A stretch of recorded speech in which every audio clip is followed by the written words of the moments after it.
আজ আমি আপনাদের জন্য একটি মজার এই রসমালাই নিয়ে এসেছি।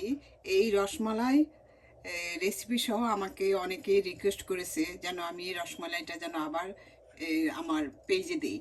তো এই রসমালাইটা আপনারা এই বানিয়ে একদিন খেয়ে দেখতে পারেন। এই রসমালাই অনেক মজার। এটা খেলে পর আপনারা কুমিল্লার প্রসিদ্ধ নামকরা মাতৃভান্ডারের রসমালাইয়ের কথা ভুলে যাবেন। এই এতই মজার। আসলে ঘরের সব কিছু যদি নিজেরা যদি ঘরে তৈরি করতে পারি, তাহলে আর বাইরে থেকে কেনার তো কোনো প্রয়োজন নেই, কারণ ঘরের জিনিসের স্বাদই অন্যরকম। তো আসুন, এই এই রেসিপিটা আজকে আপনাদের সবার জন্য। আসুন তাহলে। আসসালামু আলাইকুম। দিলুস কিচেন থেকে আমি এই মজার রসমালাইটা নিয়ে এসেছি।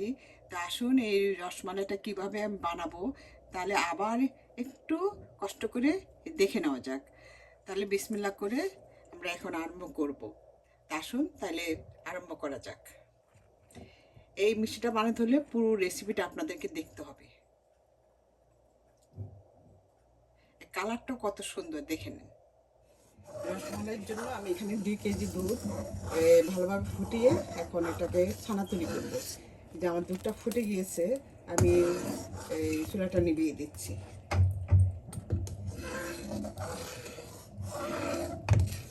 এই যে এখানে 3 টেবিল চামচ ভিনেগার নিয়ে তারপর 3 টেবিল চামচ পানি মিশিয়ে তারপর আমি এটাকে একটা আমি ভিনেগার দিয়ে আমি ছানা তৈরি করবো। আপনারা চাইলে লেবুর রস দিয়ে করতে পারেন আপনাদের পছন্দ মতো, অথবা দইয়ের কাঠ দিয়ে করতে পারেন।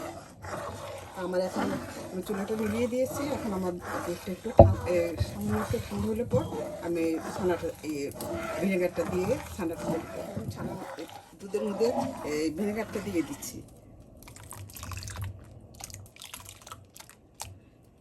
একবারে সব দেওয়া যাবে না, আস্তে আস্তে করে দিয়ে এটাকে সুন্দর করে একটু হালকাভাবে নাড়তে হবে। ছানা যদি সুন্দর না হয় তাহলে মিষ্টি কিন্তু আপনার ভালো হবে না।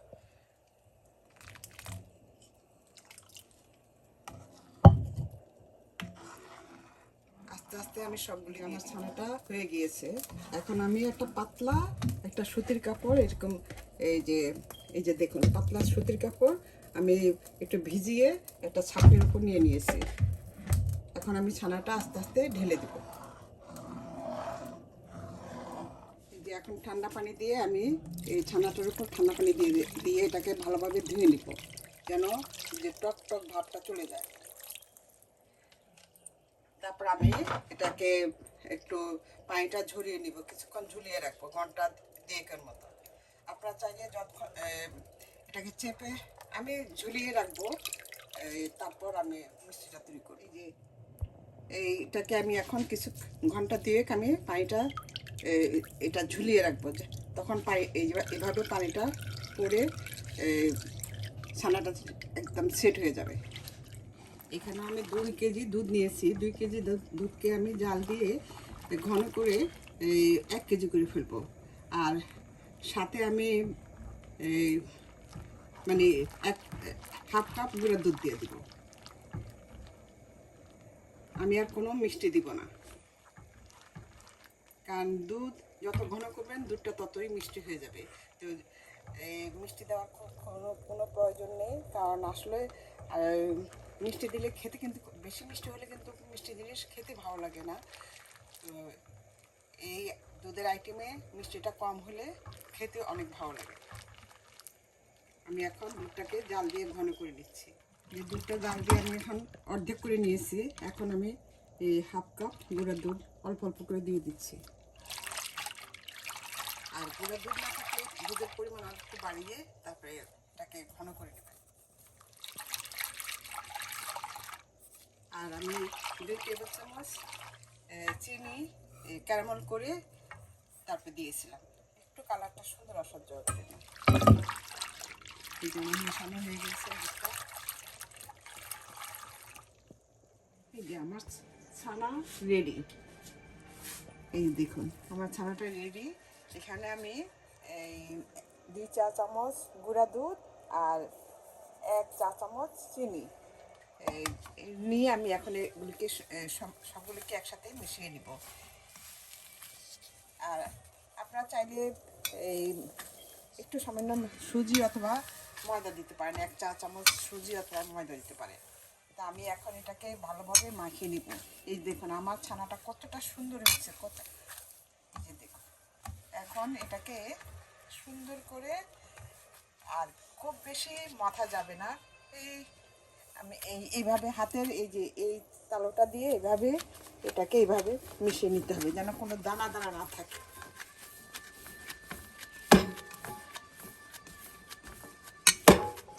এইভাবে মিশিয়ে নিতে হবে। ছানাটা আমার মাখানো হয়ে গেছে। আমি এই প্রায় 2 মিনিটের মতো এটাকে হাত দিয়ে ভালোভাবে কষলে নিয়েছি। এই হাতের এই শেপটা দিয়ে এটাকে সুন্দর করে মুথে নিয়েছি। আমার ছানাটা হয়ে গিয়েছে। এই যে দেখুন কতটা সুন্দর। ছানা যদি সুন্দর না হয় তাহলে আপনার যে কোনো মিষ্টি ভালো হবে না। কাজে ছানাটা সুন্দর হতে হবে। সবসময় ছানাটা সঠিকভাবে করবেন, তাহলে আপনার মিষ্টিও সুন্দর হবে। এই মিষ্টি মানে রসমালাই আমাদের ঘরে সবার খুবই প্রিয়, আমারও খুব প্রিয়। তো যাই হোক, এখন আমি আপনার যে কোনো শেপ দিয়ে নিতে পারেন। তা আমি এরকম ছোট ছোট করে এই যে এভাবে গোলা গোলা করে আমি গোল আকারে করে নিব, অথবা এইভাবেও শেপ দিতে পারেন। এই যে এইভাবে লম্বা লম্বা করে একটা শেপ দিয়ে নিতে পারেন। এই যে আমি এইভাবে আমি একটা শেপ দিয়ে নিব। আর তার পরিমাপটা আপনার হাতের আন্দাজে নিজেদের একটা ইয়ে করে পরিমাপটা সুন্দর রাখবেন। এই দেখুন, এগুলি যখন আপনি শিরার মধ্যে দিবেন তখন এগুলি আরও বড় হয়ে যাবে। এভাবে আমি এই সবগুলি বানিয়ে নিব। এই যে দেখুন আমার ছানা মাখানো হয়ে গিয়েছে। এখন আমি এই ছোট ছোট করে আপনারা যে কোনো শেপ দিয়ে করে নিতে পারেন। এই ছোট ছোট করে আপনারা গোল করেও করতে পারেন, তারপর এরকম লম্বা লম্বা করেও করতে পারেন, আপনাদের যার যার সুবিধা। এই যে এরকম এইভাবেও করতে পারেন, আবার গোল গোল করেও করতে পারেন। এবার হাতের একটা আপনার মনে করেন নিজেদের একটা ইয়ে রাখতে হবে যে কীভাবে কতটুকু পরিমাণ যে ডোটা নেবেন, সেই পরিমাণে এই মিষ্টিগুলি বানিয়ে নেবেন। আমি আপনাদের সুবিধার জন্য আবার একটু দেখিয়ে দিচ্ছি। এই যে দেখুন, এই যে এইভাবে আমি একটু ছোট ছোট করে বানিয়ে নিব। এভাবে আমি সবগুলি বানিয়ে নিচ্ছি। এখন শিরা তৈরি করার জন্য আমি এখানে একটা হাঁড়ি বসিয়ে দিয়েছি, আর মানে 1 কাপের চেয়ে একটু বেশি আমি চিনি দিয়ে নিয়েছি।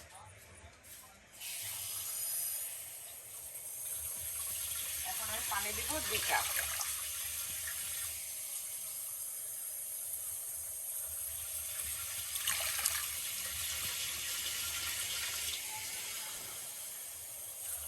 আমি 3 কাপের মতো পানি দিয়েছি। আমার শিরাটা আস্তে আস্তে হতে থাকবে, আমি এদিকে মিষ্টিগুলি বানিয়ে ফেলছি। আমার সবগুলি মিষ্টি দেখুন বানানো হয়ে গিয়েছে। এগুলি সব একই সাইজের, সবগুলি মিষ্টি বানানো হয়ে গেছে। এখন আমি চিনির শিরার মধ্যে, আমার চিনির শিরাটাও হয়ে গিয়েছে। যেখানে 1 কাপ পানি, আর 1 কাপ চিনি, আর 2.5 কাপ পানি। এখন আমি মিষ্টিগুলি দিয়ে দিচ্ছি। এই যে সবগুলো কিন্তু একসাথে দেওয়া যাবে না, তাহলে কিন্তু এটা ভেঙে যেতে পারে, আবার একটা গায়ে একটা লেগেও যেতে পারে।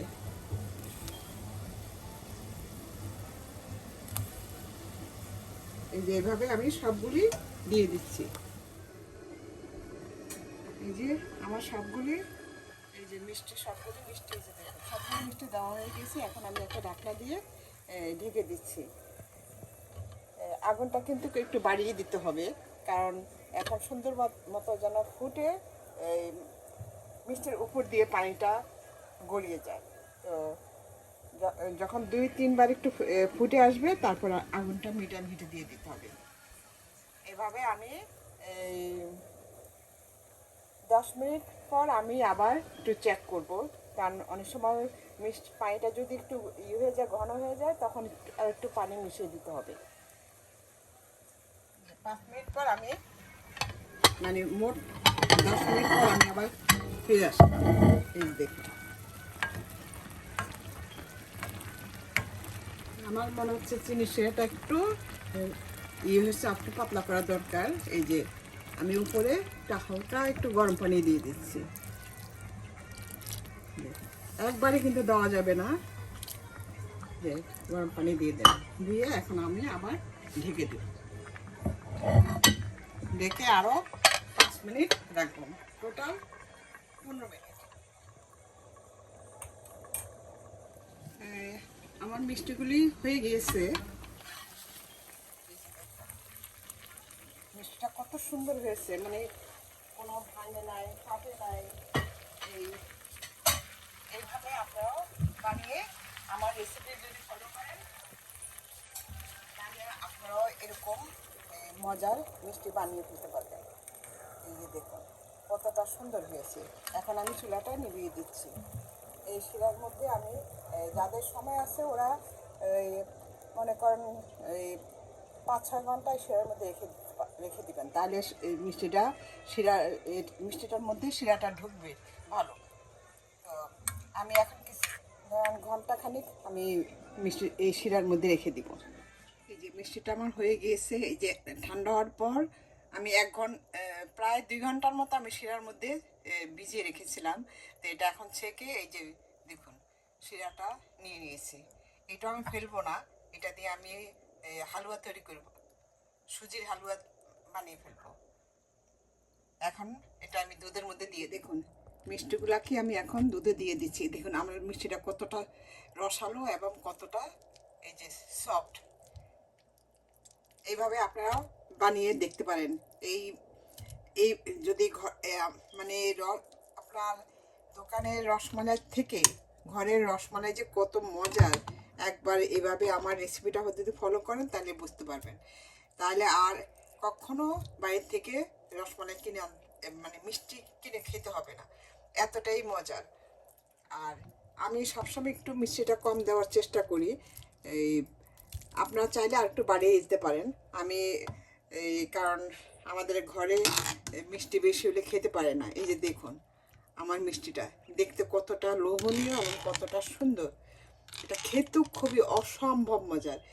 এই ফ্রিজে রেখে ঠান্ডা করে খাবেন, খেয়ে দেখবেন যে এটা কতটা দুর্দান্ত স্বাদের। এইভাবে যদি আপনারা ঘরে যদি মিষ্টি তৈরি করতে পারেন, তাহলে আর বাইরে থেকে কিনে আনার কোনো প্রয়োজনই পড়ে না। একবার ঘরের তৈরি রসমালাই যদি খান, আর বাইরের দোকানের রসমালাইয়ের কথা ভুলে যাবেন।